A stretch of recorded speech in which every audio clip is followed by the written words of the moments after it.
Hello, welcome to glamorous Namji restaurant in Milton Keynes and the beautiful Naseem. Oh, bless you. She's taken time out to teach me and you some very simple recipes. So that is some simple recipes. First one is chapatis.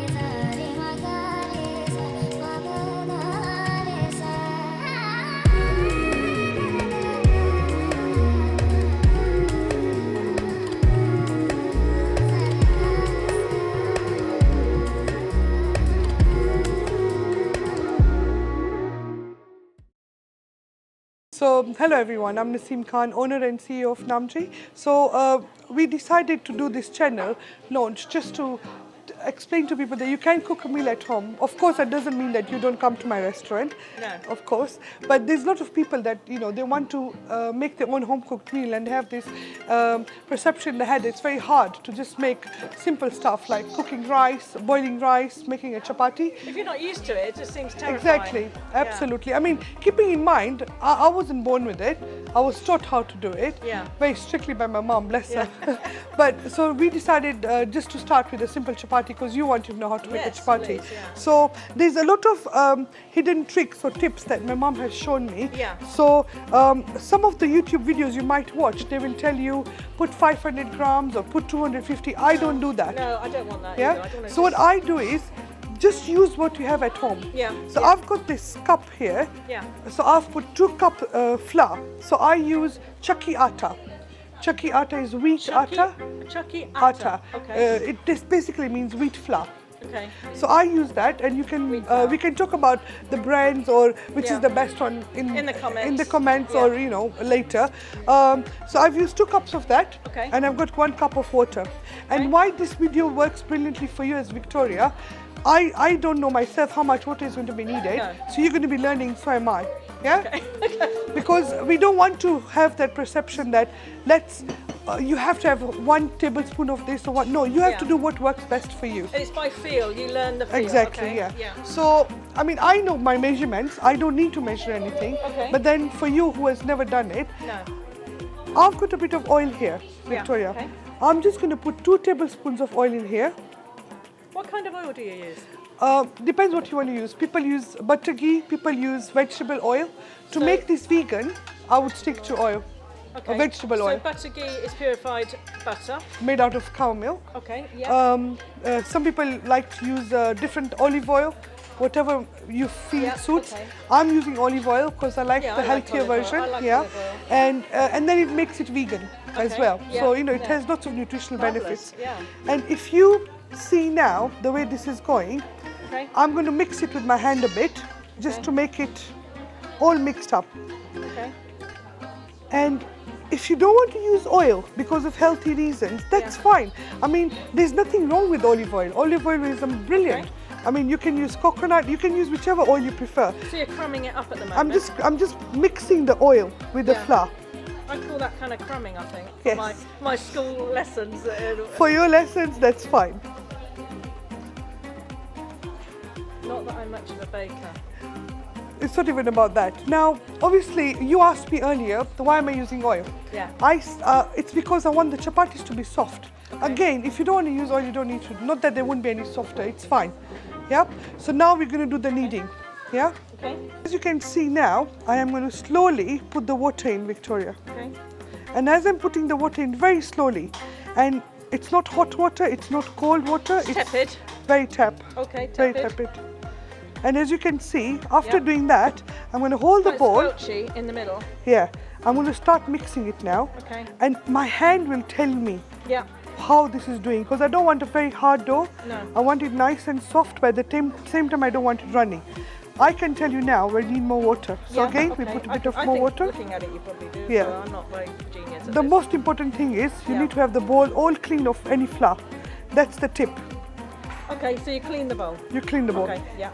Not lick it, clean it. No. So as you can see, it's now getting nice. It's soft. But I've got a bit of flour, so I'm going to take a bit more water on my hand, so I don't make it all runny. You can direct it on that little bit there. Little bit there. Yep. Crumb that up. Capture that. And now you're going to start seeing the lovely dough that's going to be formed. And you can see again, all the flour from the bowl is disappearing. Okay, yeah. And that's the trick. But now, it's not so sticky. It's not sticky because of the oil. No. And as you can see, it's nice. Yeah. It's soft. I'm just kneading it now. Yeah. And this is where you need all the calories that you're burning. So not only is this cooking at home cheap, also an exercise. You can probably hear from my voice. I bet this costs pence to make, really, actually, depending on the quality of the oil that you buy. Possibly. Yeah. So you can see my bowl is clean. Yeah. If my bowl was not clean, my mom would be really angry. More washing up. No. So that's it. And then all I'm going to do is... How much kneading then? Do you have to kind of really give it a good old I would say 1 minute. Okay. Because does it go harder if you knead it for too long? Or does it... Is it no, it just makes you lose more calories. Okay, So I'm just going to put a bit of oil on it. Okay. Again, this is just because I'm going to be leaving it for half an hour to rest. So I'm now going to cover this in a nice bowl with some cling film. Put it in a nice little white bowl. White bowl? Yeah, that's it. Lovely. Yeah, there. Okay. So now that you've already learned how to make the dough, and like I mentioned in my video that the really important thing is that my mom taught me, you need to rest the dough for at least half an hour and have to cover it with something. One of the reasons I use cling films, I always get worried about people using kitchen towels because I don't know how long they've been there. I don't know how long people have wiped their hands with. So I always prefer cling film. No, not very. So I prefer cling film because it covers it well, gives it a nice heat. Yeah. So as you can see now, I'm going to remove my jewellery for hygiene reasons. Okay. And you can probably see how soft the dough is. Victoria, your hands are clean. I can give you some. You can try. It's kind of like a firm play. Oh, it's like a Play-Doh actually. Yeah. Oh, it's actually like a Play-Doh. And one thing you'll notice, and Victoria will agree on that it's not sticking. It's not really sticking to the fingers. And It's stuck to my fingers. So I've got. Not mine. My hands are warm. You can use the tissue. It's one of the reasons is because I put a bit of oil in there. That's why when we're making the dough, we put a bit of oil so it doesn't stick. And as you can see, no matter what I do to it, it's not sticking to my hand. So would you oil your finger if you were like me? And would you oil a bit of oil on your No, hands? because I already made it, so I have the oil on my hand. That's why it's like that. But if you're worried, you can always just put a bit of flour on your hand like that. That's what I would do. Yeah? So again, I'm sure you must have watched a lot of other videos where people tell you, oh, you have to make this into a portion and cut 4 portions. Yeah. You know, it's all made to make it very complicated. Yeah. So you can just take a dough, the size of the chapati, exactly. Yeah. So the size of the chapati really depends on you. Some people like big chapatis. I personally prefer small, fluffy ones. So if I have 2 small fluffy ones rather than one. Yeah, one big one. So it's nice going home. So if you see this, I've made a simple dough size. It's not very big. My hands are huge for a normal one. But if you can see that, my hands are, look at that. it's a small dough. Yes, you have big hands. So you do that. The reason I do this is because it doesn't matter what surface you have. This is a nice clean surface. It's always good to dip it in the flour. My mom showed me this trick when I was really little. Because you can start doing this with a rolling pin. And this is where people struggle sometimes. So what I do instead, which my mom showed me, is to dip it in the flour and then kind of go around it with the thumbs. Can you see what I'm doing? I'm using the palm of my hand. Yeah, and I'm just trying to press the sides. Because this is going to, now this is the trick that a lot of people don't use and a lot of people don't say. This will naturally make the sides thinner. Because the key about the chapati is, you don't want an uneven chapati. You don't want a chapati half big and half thin. So this is going to even the chapati for you. Okay. It looks like a hat from this side. So can you see that? And you can easily do that, Victoria. Would you like to try? I'll have a little go. Yeah? While she's doing that. I see. Okay, the middle is solid. Yeah. I was thinking the middle was going to be convex, but it's not. It's kind of solid. Oh dear. Is that my being a bit too... No, that's perfect. Yeah. And then I keep bringing a bit from the middle and bring it to the outside. So it starts getting even and that's it. That's all you need to do.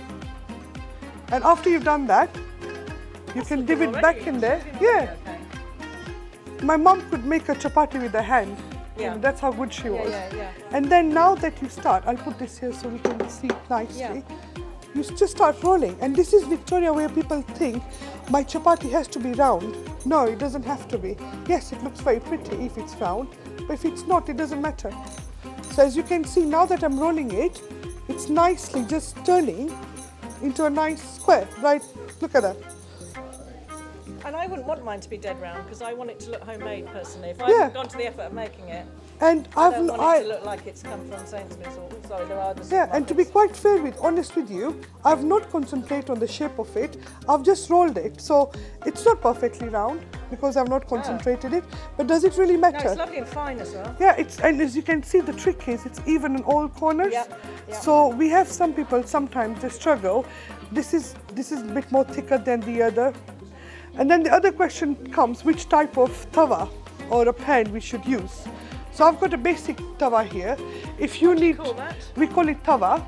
Tawa. Tawa, T-A-W-A, but sometimes people call it pan as well. Okay. But if you need information where to get a really good one, you can ask me in the question. But you really need to subscribe to my channel, like my channel, and then hopefully I can answer your question and get all the tips. Lovely. And that's dry, there's no oil in it? That's dry, there's no oil. Okay. I don't use oil for my chapatis, just in the dough. Okay. I would pick this up like that and put it here. Lovely. A lot of people then get worried about burning their fingers. I've got used to this, so I don't mind. But if you're worried, you can use a spoon or a flat a knife to just turn it over. I've got Teflon fingers, I'll be in there. Exactly. So as you can see here, it's really starting to cook. Yeah. The biggest thing people do is overcook it, and that's when it burns. And we want our chapati to be nice. It's changing colour. So as soon as it's getting patchy, I'm going to turn it. Okay. And you can see it's not burned. No. And then another thing people worry about, what am I going to use to roast it? So I roast my chapatis using a flip, but I'm not going to do that here because I don't want people to start worrying about, I need to know how to flip a chapati. We're not going to worry about that, yeah? A bit like on pancake racing, you mean? People sometimes, they send them like, no, I wouldn't be doing that either. So like I said, just get an old tissue. Okay. Again, a lot of household will start using cloths. I don't like that, yeah? Okay. And then as you see, it's getting a bit solid. I'm just going to change it. You can see the change of color. It already looks professional. You can already smell. Anybody would think you were one. You can already smell. You can get the scent of freshly prepared chapati. Yeah. So while this starts to rise a bit, without worrying about burning your fingers, you can just hold this like that and just start pressing the sides. Okay. I would hold on to because the sides are not touching the heat. Yes. So you're making contact. Yes. Okay. And just slowly, without worrying, and can you see it's already fluffing up? Slowly, just really slowly. Amazing. And look at that. And then we turn it. And as you can see, it's cooking really well. We've got diners in the restaurant are looking across and fancying this. And they're probably going to know how well we make the chapatis. And then you do this flip as much as you want to be satisfied with. Yeah. This chapati is ready now. Okay. Yeah? So I'm just going to leave there for a second, put my cloth on the side, just lift it and put it on my plate. A lot of people, for healthy reasons, don't put any butter or ghee on the chapati. The only reason I put a bit of ghee for my son is just to make it a bit more soft, but you don't have to. It's a personal preference. And if you've gone to all the trouble of making it, you want it to be delicious. Exactly, and if for any reason you would want to be like, you know what, I need to put a bit of ghee. It doesn't have to be loads. You can just put that a little bit, just very little. Or just a bit more. Yeah, for you. Just that to make it nice and soft. Can I do a little bit of course you can. With the oiling? Of course. Okay. And again, you don't have to have this brush. Thinking, just give it a little bit of. Yeah. So I could almost be a chef tonight this week. Yes, you could. You could. That looks very shiny. Is that okay? Is that too shiny now? Yes, but that's fine. Okay. And normally when you put a second chapati on top, I wouldn't put any oil on that then, yeah? Okay. And you can try it now. Yeah, lovely. So go on, try. Imra. Yum. Yeah. Please. What do you think? Nice and soft, isn't it? Beautifully soft. Excuse me, it's in my mouth full. That's fine. Right, now I've had a taste. I'm going to invite over Naseem's sister Imra, who's visiting, just to try a little bit too. Come in. Grab that. Look at the camera. See how it is. That's my baby sister all the way from Kenya. Hello everyone. This is the fun. Oh, that means a lot. Thanks. Really nice. Oh, that's lovely. Family pictures I are the know. harshest. They're the hard, especially trying to compete with my mom. Bless her. Bless her. Yeah. So, Naseem, going forward, you're going to be teaching me and everyone else all sorts of different recipes. The whole point of this channel, and Victoria, you supporting me, is that I want people to learn how amazing it is to make your own cuisine. Yeah. And I would love to. I can teach you whatever you like, Yeah. but I would love to teach you what you want to learn. Yeah. So if you guys out there want to learn anything, how to make rice, how to make parathas, if you can subscribe to my channel, please. And ask a question in the comments. We would be making sure every week we pick up one recipe and show you guys. Yeah. And Victoria will be trying all of them. So. Put in the comments, put the recipes you'd like us to try. And if you want to try my food, come to Namji in Wolverton or Escape. Yeah, you'll probably see me there. Yes. Thank you, Victoria.